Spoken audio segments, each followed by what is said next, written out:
Bonjour. Bonjour, bienvenue sur la bonne Morgane. Je viens de me piquer, de poser la main sur une ortie. Ça me démange. Bon, ce n'est pas grave. Comme vous voyez, j'ai oublié mon pied. Je ne sais pas comment m'installer pour que vous me voyez. Je vais me mettre comme ça. Je pense que c'est pas mal. Je n'arrivais pas à lire. Je viens de relancer la vidéo. Je n'arrêtais pas de me tromper. En plus, il y a des moustiques, c'est formidable. Vraiment. Allez, je vais lire simplement le chapitre 14 en espérant qu'il ne soit pas trop long. Oui, on a fait plus court. Chapitre 14. Wargrave, figure de cire, Sonning, notre ragoût. Montmorency fait de l'ironie. Combat entre Montmorency et la bouilloire. Georges étudie le banjo, on le décourage. Difficulté que rencontre le musicien amateur en apprenant à jouer de la cornemuse. Tristesse de Harris après le souper. Je vais faire un tour avec Georges. Nous rentrons affamés et trempés. Harris a un air bizarre. Harris et les signes, histoire extraordinaire. Harris passe une mauvaise nuit. Après le déjeuner, survint une brise qui nous emporta doucement et nous fit remonter jusqu'au-delà de Wargrave et de Shipley.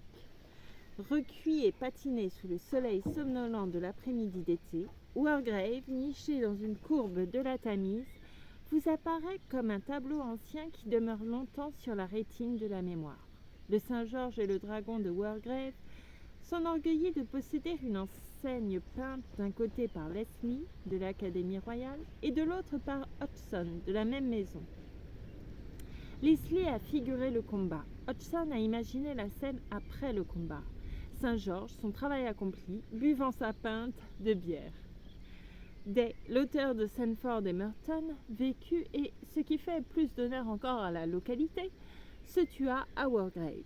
Dans l'église se voit le monument de Mrs. Sarah Hill, qui légua 1 livre sterling annuelle à répartir le jour de Pâques entre 2 garçons et 2 filles qui n'ont jamais désobéi à leurs parents et qu'on n'a jamais surpris à jurer ni à dire des mensonges, à voler ou à casser des carreaux.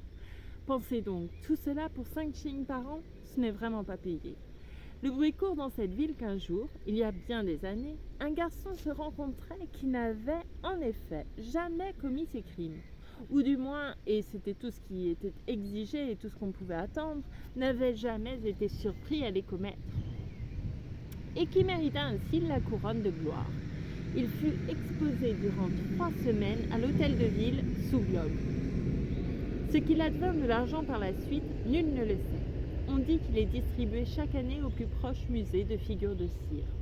Shipley est un joli village, mais sa situation sur la hauteur empêche qu'on le voie de la Tamise. Tennyson s'est marié dans l'église de Shipley. Le fleuve, d'ici à Sonning, renferme de nombreuses îles dans ses méandres et coule placide et solitaire. Presque personne, sauf au crépuscule 2 ou 3 couples de rustiques amoureux, ne se promènent sur ses rives. Le Populo et les Milords sont restés à Henley et on est encore loin des rues sales et sinistres de Reading. C'est un lieu bien fait pour rêver aux jours passés, aux formes et aux visages disparus, et à tout ce qui aurait pu être et n'a, hélas, jamais été. Nous débarquâmes à Sonning pour aller faire un tour dans le village. C'est le plus féerique petit coin perdu de la Tamise. Il ressemble plus à un village de théâtre qu'à un vrai, construit de briques et de mortier. Chaque maison est blottie dans un foisonnement de roses, et à cette époque, au début de juin, elles s'épanouissaient dans tout leur éclat. Si vous vous arrêtez à Sonning, descendez au Taureau, derrière l'église. C'est la classique vieille auberge de village avec devant un jardin verdoyant où, sur les bancs à l'ombre des arbres, les vieux se réunissent le soir pour boire leur bière et causer de politique locale. L'auberge aux amusantes chambres à plafond bas, aux fenêtres à petits carreaux, aux escaliers de guingois et aux corridors compliqués. Nous flânâmes pendant 1 heure dans le pittoresque Sonning, puis, comme il était trop tard pour aller plus loin que Reading, nous décidâmes de retourner à l'une des îles de Shipley et d'y passer la nuit. Il était encore de bonne heure quand nous fûmes installés, et Georges déclara que c'était l'occasion ou jamais, puisque nous avions le temps, de nous offrir un bon repas dans toutes les règles. Il ajouta qu'il voulait nous montrer ce qu'on pouvait obtenir sur la Tamise en fait de dîner et nous proposa de nous confectionner un ragoût irlandais ou Irish stew avec quelques pommes de terre, des restes de bœuf froid et tous nos rogatons comestibles. L'idée nous parut séduisante. Georges ramassa du bois et fit le feu, tandis que je m'occupais avec Harris de peler les pommes de terre. Je n'aurais jamais pensé que c'était une telle besogne que de peler des pommes de terre. Un vrai travail d'Hercule. Nous commençâmes gaiement, je dirais presque d'une manière folâtre, mais la première pomme de terre n'était pas achevée que notre insouciance avait disparu. Plus nous pelions, plus il semblait rester de peau. Une fois enlevée toute la pelure et les yeux extirpés, il restait si peu de choses de la pomme de terre que cela ne valait plus la peine d'en parler. Georges vint y jeter un coup d'œil. Elle était grosse comme une pistache. Il prononça « Non, ça ne peut pas marcher. Vous les massacrez. Il faut les racler. » Nous les raclâmes donc, et c'était un travail plus ardu encore que de les peler. Elles ont des formes tellement extravagantes, les pommes de terre, toutes en bosse, en verrues et en creux. Nous travaillâmes avec activité pendant 25 minutes pour faire 4 pommes de terre. Puis nous nous mîmes en grève. Nous déclarâmes qu'il nous faudrait le reste de la soirée pour racler les épluchures sur nos personnes. Georges déclara qu'il était ridicule de n'introduire que 4 pommes de terre dans un Irish stew. Aussi en lavâmes-nous une demi-douzaine de plus que nous jetâmes dans la marmite sans les éplucher. On y fourra également un chou et un demi-boisseau de petits pois. Après avoir brassé le tout, Georges déclara qu'il restait encore beaucoup de place. On explora donc les 2 paniers, d'où l'on tira divers reliefs comestibles qui furent adjoints au ragoût. On retrouva un demi-pâté de porc et un morceau de lard bouilli qui entrèrent dans la marmite. Puis Georges découvrit une demi-boîte de saumon en conserve et il la vida également dans le ragoût. L'avantage de l'Irish stew, c'est qu'il vous débarrasse d'un tas de choses. Je dénichai 2 œufs qui s'étaient cassés et on les ajouta. Ils épaissiraient la sauce, nous dit Georges. J'ai oublié les autres ingrédients, mais je sais que rien ne fut perdu. Je me souviens que vers la fin, Montmorency, qui avait suivi notre manège avec le plus vif intérêt, s'éloigna d'un air grave et pensif et réapparut quelques minutes plus tard, portant dans sa gueule un radeau crevé. Il souhaitait évidemment nous offrir comme sa contribution personnelle au repas. Était-ce dans une intention ironique ou par désir de bien faire? Je l'ignore. On discuta pour savoir s'il fallait ou non ajouter le rat. Harris dit qu'à son avis cela ferait très bien, mélangé au reste, et que le moindre petit morceau pouvait servir. Mais Georges invoqua les précédents. Jamais, d'après lui, on n'avait entendu parler d'incorporer des radeaux à un Irish stew. Et il trouvait plus sûr de ne pas faire d'expérience. Harris lui répliqua « Si tu n'essaies jamais rien de nouveau, comment peux-tu savoir si c'est bon ou non? Ce sont les gens comme toi qui retardent le progrès. Pense à celui qui a goûté le premier de la saucisse de saucisse de Francfort. » Cette Irish stew fut un grand succès. Je ne crois pas avoir jamais fait un meilleur repas. Il y avait là un arôme singulièrement frais et stimulant. Le palais se fatigue vite des provisions de route habituelles. Ce plat au moins offrait une saveur nouvelle, une saveur ne ressemblant à rien de connu. Et de plus, il était nourrissant. Comme dit Georges, il ne renfermait que du solide. Les pois et les pommes de terre auraient pu à la rigueur être un rien plus tendre, mais nous avions tous de bonnes dents et cela n'importait guère. Quant à la sauce, c'était un vrai poème. Un peu trop forte peut-être pour un estomac délicat, mais très nutritive. Nous finîmes par du thé et de la tarte aux cerises. Pendant le thé, Montmorency fit la lutte avec la bouilloire et eut lamentablement le dessous. Depuis le début du voyage, il avait manifesté la plus vive curiosité à l'égard de la bouilloire. Il restait à la contempler tandis qu'elle bouillait, d'un air intrigué, et s'efforçait de temps à autre de l'exciter par ses grognements. Lorsqu'elle commençait à crachoter et à lancer de la vapeur, il y voyait un défi et aurait voulu se mesurer avec elle. Mais, à cet instant précis, quelqu'un intervenait toujours et lui ravissait sa proie sans lui laisser le temps de s'attaquer à elle. Cette fois, il résolut de nous devancer. Au premier bruit que fit la bouilloire, il se leva en grognant et s'avança vers elle dans une attitude menaçante. Ce n'était qu'une petite bouilloire de rien du tout, mais elle était pleine d'ardeur et elle se rebiffa et se mit à cracher sur lui. « Ah, tu en veux, gronda Montmorency en montrant les dents. Je vais t'apprendre à narguer un chien de bonne famille, misérable, long-nez, dégoûtant, propre à rien. Allons-y. Et il s'élança sur cette pauvre petite bouilloire qu'il saisit par le bec. Alors, dans la paix du soir, s'éleva un hurlement affreux, et Montmorency, quittant le bateau, fit autour de l'île une promenade de digestion à l'allure de 60 km à l'heure, s'arrêtant à tout moment pour enfouir son nez dans une flaque de boue fraîche. À partir de ce jour, Montmorency regarda la bouilloire avec un mélange de respectueuse terreur, de méfiance et de haine. Du plus loin qu'il l'apercevait, il grondait et battait en retraite vivement, la queue entre les pattes, et dès qu'on mettait son ennemi sur le réchaud, il sortait promptement du bateau et allait s'asseoir sur la rive jusqu'à ce qu'on en eût fini avec le thé. Après son souper, Georges tira son banjo et voulut en jouer, mais Harry s'y opposa. Il avait la migraine, dit-il, et ne se sentait pas de force à supporter ça. Georges estimait que la musique lui ferait sans doute du bien. La musique, prétendait-il, apaisait souvent les nerfs et dissipait la migraine. Il pinça 2 ou 3 accords, rien que pour donner à Harry un petit avant-goût de la chose. Harry jura qu'il préférait sa migraine. Au jour présent, Georges n'a toujours pas appris à jouer du banjo. On l'a trop découragé de toutes parts. Pendant nos vacances sur la Tamise, il tenta bien 2 ou 3 soirs de s'exercer un peu, mais il n'obtint aucun succès. Harry s'usait d'un langage bien fait pour démoraliser le plus brave. Et par ailleurs, Montmorency s'asseyait et hurlait sans discontinuer.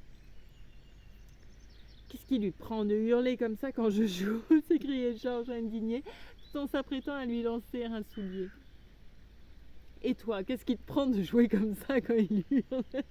répliquait Harry en s'emparant du soulier. « Fiche-lui la paix, il ne peut pas s'empêcher de hurler. Il a l'oreille musicale et c'est ta façon de jouer qui le fait hurler. » Georges finit par remettre l'étude du banjo à son retour chez lui. Mais même alors, il n'en eut guère l'occasion. Mrs. Poppets ne manquait pas de monter aussitôt et de lui dire qu'elle regrettait beaucoup. Pour sa part, elle aimait fort l'entendre jouer. Mais la dame d'au-dessus était dans une position intéressante et le médecin craignait que la musique ne fût nuisible à l'enfant. Puis Georges tenta de sortir avec son banjo tard dans la nuit et de s'exercer sur la place. Mais les voisins se plaignirent à la police qui établit une surveillance et un beau soir il fut pincé. Son flagrant délit était indéniable et il fut contraint de se tenir tranquille pendant 6 mois. Cette aventure le découragea. Les 6 mois écoulés, il fit bien encore 1 ou 2 molles tentatives pour se remettre à l'œuvre, mais il avait toujours à combattre la même froideur, la même désapprobation universelle. Au bout de quelque temps, il désespéra pour de bon, fit passer une annonce offrant l'instrument à grosse perte, son propriétaire n'en ayant plus l'usage, et remplaça la musique par l'étude des tours de cartes. Ça doit être bien décourageant d'apprendre à jouer d'un instrument de musique. On croirait volontiers que la société se doit à elle-même de faire tout le possible pour aider un homme à acquérir l'art de jouer d'un instrument de musique. Mais pas du tout. J'ai connu un garçon qui s'exerçait à jouer de la cornemuse. On n'imagine pas toute l'opposition qu'il eut à combattre. Même chez les membres de sa famille, il ne recevait pas ce qui peut s'appeler un encouragement actif. Son père fut dès le début entièrement opposé à son entreprise, dont il parlait sans aucune aménité. Mon ami se levait le matin de bonne heure pour étudier, mais il lui fallut bientôt changer de système à cause de sa sœur. Elle était très pieuse et jugeait fort blâmable de devoir commencer sa journée de cette façon. Il préféra donc veiller tard, attendant pour jouer que sa famille fût couchée. Mais cette méthode ne lui réussit pas mieux, car elle valut à la maison une fâcheuse réputation. Des passants attardés s'arrêtèrent au dehors pour écouter, et le lendemain répandirent par toute la ville le bruit qu'un affreux assassinat avait été commis la nuit précédente chez Mr. Jefferson. Ils racontaient avoir ouï les cris perçants de la victime, les blasphèmes et les malédictions du féroce meurtrier, auxquels avaient succédé les vaines supplications et les suprêmes hoquets de l'agonisant. On lui permit donc de s'exercer le jour dans l'arrière-cuisine, toute porte close. Mais en dépit de ces précautions, les plus beaux passages s'entendaient généralement du salon et sa mère en était émue jusqu'aux larmes. Elle disait que cela lui rappelait son pauvre père. Il avait été avalé par un requin, l'infortuné, en se baignant sur la côte de la Nouvelle-Guinée. Mais où était le rapport ? Elle ne pouvait l'expliquer. Alors on fit édifier pour lui un petit pavillon au bout du jardin, à 400 mètres de la maison, et on l'y envoya avec son instrument lorsqu'il désirait s'en servir. Mais parfois il venait à la maison un visiteur qui n'était pas au courant et qu'on oubliait de prévenir. En allant faire un tour dans le jardin, il arrivait tout à coup dans le champ acoustique de cette cornemuse sans y être préparé, ni savoir ce que c'était. Si la personne avait une âme forte, elle tombait seulement en convulsion. Quant aux gens d'intellect moyen, il fallait en général les enfermer. Il faut bien l'avouer, il y a un caractère lugubre dans les premiers efforts d'un amateur de cornemuse. Je l'ai moi-même ressenti en écoutant mon jeune ami. La cornemuse est un de ces instruments éprouvants pour celui qui en joue. Il faut, avant de commencer, prendre assez de souffle pour tout le couplet. C'est ce que je compris en observant Jefferson. Il débutait superbement, sur une note franche, belliqueuse, tout à fait prenante. Mais à mesure qu'il avançait, il allait de plus en plus piano, et la dernière strophe expirait en général au beau milieu dans un crachotement et un chuintement. Il faut être en bonne santé pour jouer de la cornemuse. Le jeune Jefferson n'apprit à jouer qu'un seul air sur son instrument, mais je n'ai jamais entendu personne se plaindre de l'insuffisance de son répertoire, absolument personne. Cet air était, à ce qu'il disait, « Voilà les Campbell qui arrivent, hurrah, hurrah !» Mais son père soutenait toujours que c'était les campanules d'Écosse. Personne n'avait l'air de savoir au juste ce qu'était ce morceau, mais tous s'accordaient à reconnaître qu'il avait bien l'allure écossaise. Harris fut de mauvaise humeur après le souper. Je suppose que l'Irish stew l'avait dérangé. Il n'a pas l'habitude des nourritures succulentes. Aussi George et moi le laissâmes nous à bord pour aller flâner un peu dans Henley. Il nous dit qu'il comptait fumer une pipe en prenant un verre de whisky et mettre tout en place pour la nuit. À notre retour, nous n'aurions qu'à le héler et il viendrait de l'île nous chercher en bateau. « Ne t'endors pas, mon vieux, lui dîmes-nous en partant. »« Pas de danger avec ce ragoût, grommela-t-il tout en ramant pour regagner l'île. Henley faisait ses préparatifs en vue des régates et était plein d'animation. Nous rencontrâmes par la ville bon nombre de connaissances et le temps passa vite en leur agréable société. Il était près de 11 heures quand nous nous remîmes en route pour refaire les 6 kilomètres qui nous séparaient de notre chez-nous, comme nous appelions alors notre petit bateau. C'était une nuit déplaisante, il faisait frisquet et il tombait une pluie fine. Tout en avançant dans la campagne noire et muette et nous demandant si nous étions sur le bon chemin, nous pensions à l'abri du canot, à la bonne lumière filtrant par les joints de la bâche tutélaire, à Harris et à Montmorency au whisky, et nous souhaitions être arrivés. Nous nous imaginions être à bord, fatigués et en appétit. Devant nous, le fleuve obscur et les ramures vagues, et au-dessous d'elle, tel un gros ver luisant, notre cher vieux canot, bien tiède, intime et familier. Nous nous voyions en train de souper, piquant dans la viande froide et nous passant des quignons de pain. Nous croyions entendre l'harmonieux cliquetis de nos couteaux, les voix rieuses emplissant l'étroit espace et débordant par l'ouverture jusque dans la nuit. Nous pressâmes le pas pour faire de cette vision une réalité. Nous rejoignîmes enfin le chemin de halage, ce qui nous fit plaisir, car jusque-là, nous ne savions pas trop si nous nous dirigions vers le fleuve ou à l'opposé, et quand on est fatigué et qu'on désire se coucher, pareille incertitude vous tourmente. Nous dépassâmes Shipley comme minuit moins le quart sonnait à l'église, et Georges me dit pensivement « Dites donc, tu te rappelles laquelle des îles c'était ?»« Non, répondis-je, devenu soudain pensif, moi aussi. Combien y en a-t-il ?»« Rien que 4, repartit Georges. Tout ira bien, s'il est éveillé. »« Et sinon, demandai-je. Mais nous écartâmes cette supposition. Arrivés à hauteur de la première île, nous hélâmes, mais sans recevoir de réponse. Nous passâmes à la seconde, et le résultat fut pareil. « Ah, maintenant je me rappelle, dit Georges, c'était la troisième. Nous courûmes plein d'espoir à la troisième et lançâmes un appel. Pas de réponse. La situation devenait grave.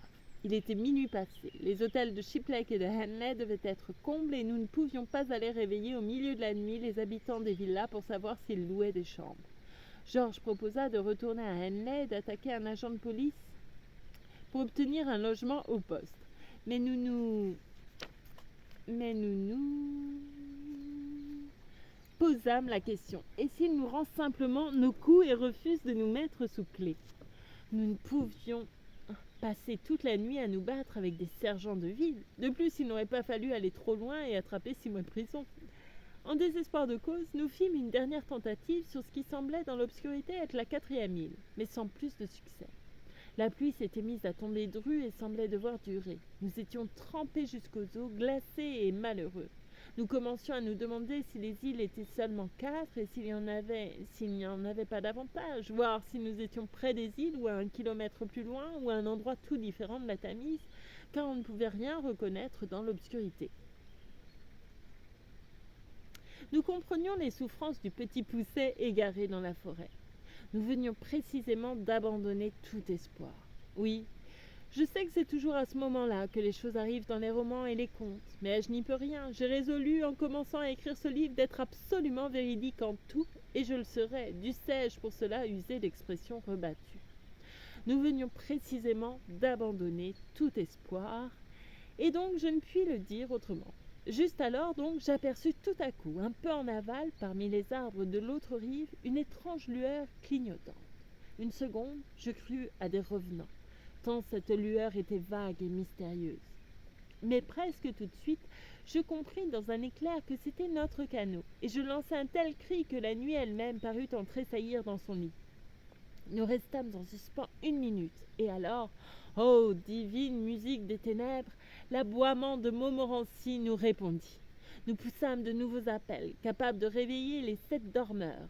Je n'ai jamais pu comprendre pourquoi il fallait faire plus de bruit pour réveiller 7 dormeurs que pour un seul. Et après un intervalle de temps qui nous parut durer 1 heure, mais qui ne dut pas en réalité dépasser 5 minutes, nous vîmes le bateau éclairé s'approcher lentement dans l'obscurité, et entendîmes la voix endormie de Harris nous demander où nous étions. Il y avait quelque chose de singulier dans le ton de Harris. C'était plus que de la simple fatigue ordinaire. Il poussa le canot contre un point de la berge où il nous était absolument impossible d'accéder.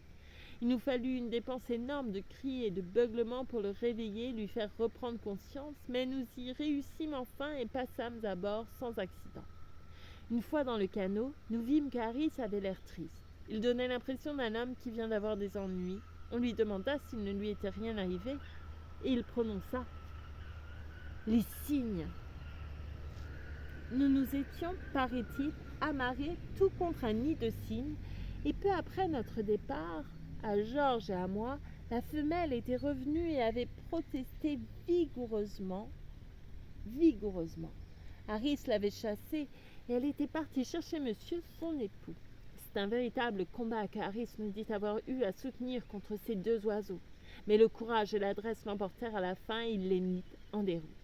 Au bout d'1 demi-heure, ils s'en revinrent avec 18 autres cygnes. La bataille fut épique, à en croire le récit de Harris. Les cygnes avaient tenté de l'arracher du canot ainsi que Montmorency et de les noyer tous les 2. Après s'être défendus comme un héros, pendant 4 heures, il les avait tués tous et ils s'étaient traînés au loin pour mourir. « Combien as-tu dit qu'ils étaient, ces cygnes ?» demanda Georges. « 32, répondit Harris, dormante à moitié. « Tu viens de dire 18, reprit Georges. « Non, ce n'est pas vrai, grogna Harris. J'ai dit 12. Tu te figures que je ne sais pas compter. » Nous ne sûmes jamais le fin mot concernant ces cygnes. Questionné le matin à leur sujet, Harris répondit « Quels cygnes ?» avec l'air de croire que Georges et moi nous avions rêvé. Ah, quel délice de se retrouver en sécurité dans le canot après nos épreuves et nos craintes. Il y a plein de moustiques. Pardon, j'attends le passage du train.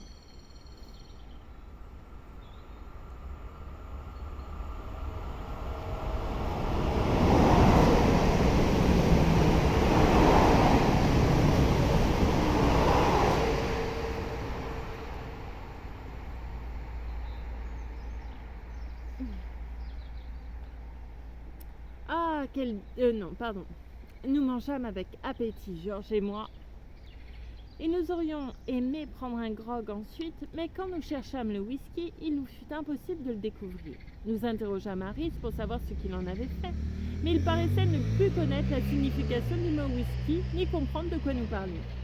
Montmorency avait l'air de savoir quelque chose, mais il ne dit rien. Je dormis bien cette nuit-là, et j'aurais dormi encore mieux n'eût été Harris. J'ai un vague souvenir d'avoir été réveillé au moins une 12aine de fois au cours de la nuit par Harris qui explorait le canot avec une lanterne en cherchant ses vêtements. Je crois bien qu'il passa toute la nuit à se tourmenter à leur sujet. Par 2 fois, il nous fit lever, Georges et moi, pour voir si nous n'étions pas couchés sur son pantalon. La seconde fois, Georges se mit en fureur. « Que diantre as-tu besoin de ton pantalon au milieu de la nuit ?» demanda-t-il avec indignation. « Tu ne peux donc pas te coucher et dormir ?» Quand je me réveillai la fois suivante, il se désolait de ne pas trouver ses chaussettes. Et, dernier souvenir confus, je me rappelle avoir été roulé sur le flanc et avoir entendu Harry se demander d'une voix pâteuse où pouvait bien être passé son parapluie. Et voilà, c'est la fin du chapitre 14.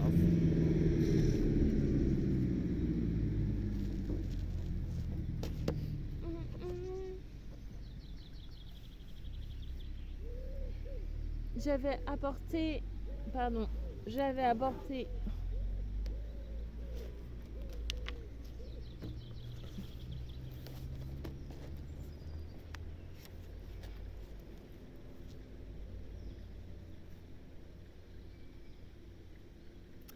Ardella. I would liken you to a night without stars, were it not for your eyes. I would liken you to a sleep without dreams, were it not for your songs. Ardella, je te comparerais à une nuit sans étoiles, s'il n'y avait tes yeux. Je te comparerais à un sommeil sans rêve, s'il n'y avait tes chansons.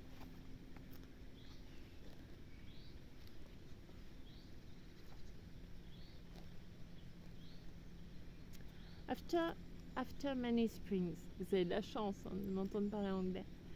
Now, in June, when the night vast softness, filled with blue stars and broken shafts of moon glimmer, fall upon the earth, am I too old to see the fairies dance? I cannot find them anymore. Après de nombreux printemps, à présent en juin, quand la nuit d'une douceur infinie est remplie d'étoiles bleues, et que des éclats de lune se répandent sur la terre, suis-je trop vieux pour regarder les fées danser? Je ne parviens plus à les trouver.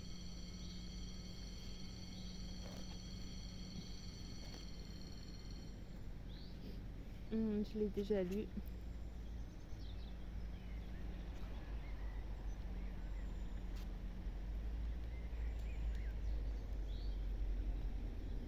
Je l'ai déjà lu aussi.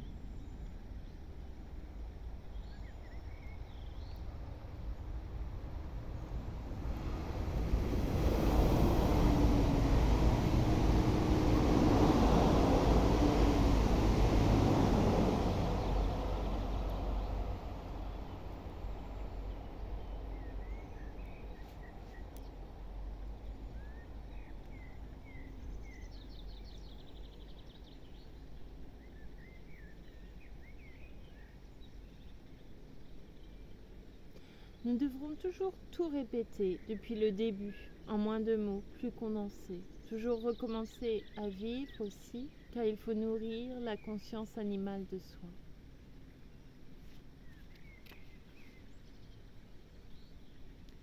Répéter le tressage des avenirs et souvenirs. L'absence d'image surgit comme un trou de mémoire, aucun passé ne fait corps. Nous sommes condamnés à vivre, là, maintenant, et peut-être serons-nous autorisés à rêver.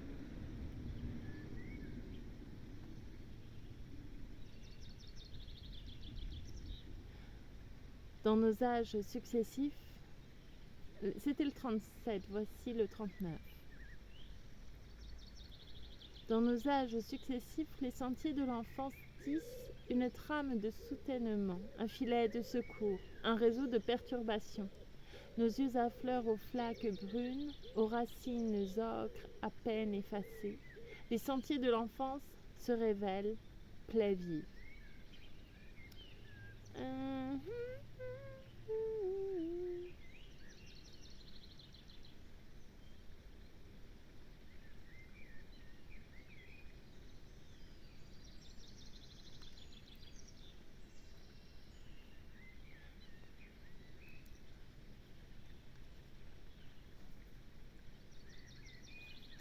Je vais m'arrêter là pour ces poèmes.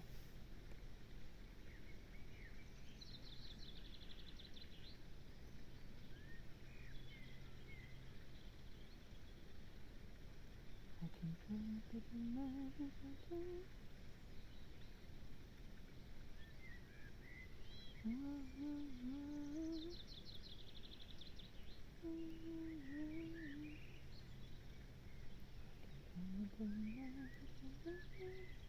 J'ai oublié les paroles, sinon je serais...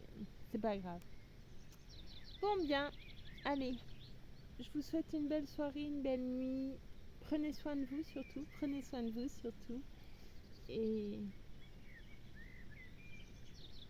à très bientôt pour de nouvelles lectures. Je vous remercie beaucoup pour votre écoute. Merci encore.